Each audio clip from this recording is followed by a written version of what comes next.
I've been sort of dreading this movie coming out, not because I expected not to like it or because I thought it would be bad, but I just didn't really want to talk about it. I didn't want to talk about Marvel in the current state that they're in. The discourse online about it seems like everybody is hating on Marvel right now. So I never really wanted to get involved in it or at least say my stance unless I had a good concrete reason to give a stance. And I don't think this movie is good enough for me to firmly defend Marvel.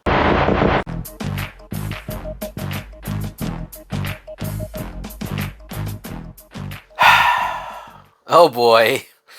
Oh boy. What is up, everybody? My name is Mike Brown, aka Review King MB. Carnage. Whoa. That's Carnage? This is Cletus Cassidy? And I just got back from the theaters. I saw this in IMAX 3D.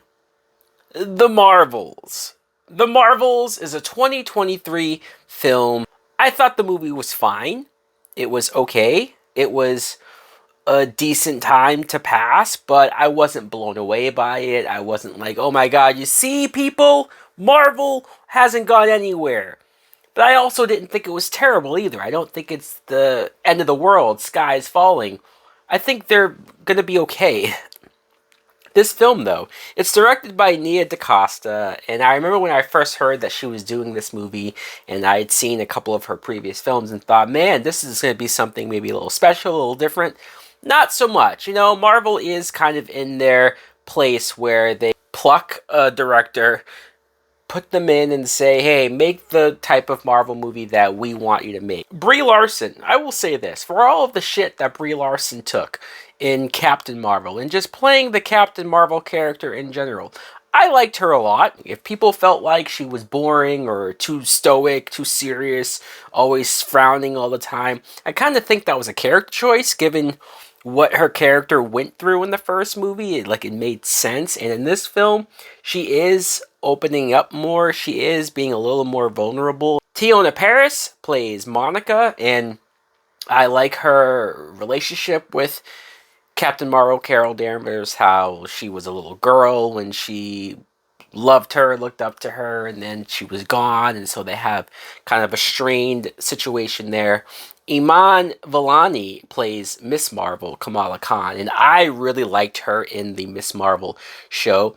And so it was nice to go back to that character and to see her with her family and just sort of live in that world for like 2 seconds. It is kind of weird how we go back to the family, we go back to New Jersey, but we don't really spend time with them. We don't really live in that world for any bit of time. It's just like we're jumped right into the action. I guess if you just want a fast pace, let's just boom, boom, boom, it gives you that. I would argue that the first 20 or so minutes of everything sort of going all over the place, maybe a little too fast, a little too like, what the fuck is going on here? They're swapping powers and blah, blah, blah. I will say that the whole swapping powers, it might be confusing or it might be like all over the place, but it is cool in some senses and some action scenes to see the effect of them swapping, them trying to figure that out, them trying to work with the whole power deal. Was severely disappointed by the villain. The villain is one of the most boring and generic villains I think Marvel MCU has done ever. And that's saying something. There has been films in the past where the villains have been the weakest point. I think we can just add this to the list. I don't blame this actress, Zari Ashton, especially when I found out that the actress in real life is dating Tom Hiddleston. So I kind of thought like, oh cool, she's dating Loki. Like, she gets to play hopefully a big Marvel villain. And no, this is just forgettable. I'm not going to blame her.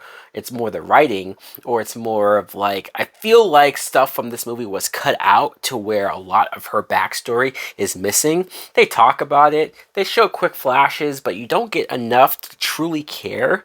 And it just felt like she's just doing evil things because that was her role, and that was really it. They touch on the Kree and Skrull whole war and it's just kind of background stuff. I've always been curious about that and interested about that, but I don't think they took advantage of any of that. And, you know, Secret Invasion, forget about it. There's nothing about Secret Invasion mentioned here at all. Nick Fury, Sam Jackson is in this goddamn movie, and he's so jokey that you wouldn't know that he just went through some serious shit in Secret Invasion. Speaking of that, the comedy, I also feel, was a bit much. There were comedic moments, and there were scenes of the three women working together, bouncing off of each other, and Kamala Khan, because she's a teenager, she is supposed to be goofy and high energy, and if you find that annoying, I think she's good at that. But there were other scenes of comedy that I just kind of feel like this is what people are complaining about with Marvel, that they rely too much on comedy, that they try to go for comedy that, if it's funny, sure, by all means, go for it. There's plenty of comedy to be had, and I don't want these movies to lose their comedy, but I want the comedy to be earned. I want the comedy to feel right, to feel like it is not misplaced, and sometimes I feel like it's forced. The best part of this movie, and it's sad to say, the mid-credit scene. I saw that mid-credit scene and said, holy fuck, I want to see more of that film. Why didn't we get more of that? Why didn't that happen halfway through so that we could pick up and go from here? Not a bad movie, though. I don't want to sound too negative or come across too negative. It's just one of those things where when I'm seeing the debates, when I'm seeing people sort of talk about the state of Marvel, you have to watch this movie with that lens and wonder if this film is going to help the cause or go against it. Overall, I'll give this movie a good date movie. At this point, though, I do want to see better. I do want to see better movies from Marvel. I'm not expecting every movie to be goddamn Endgame. You can't do that. You can't. But if we're just talking about the care and the effort and everything that you want to feel from a Marvel film, to care about the characters, to be fully invested, I think maybe we're missing that in some of these projects.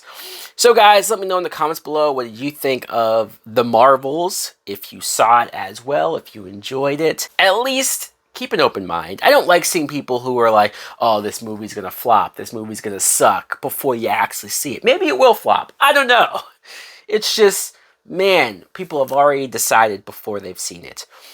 Thanks for watching. Like, comment, subscribe. Later.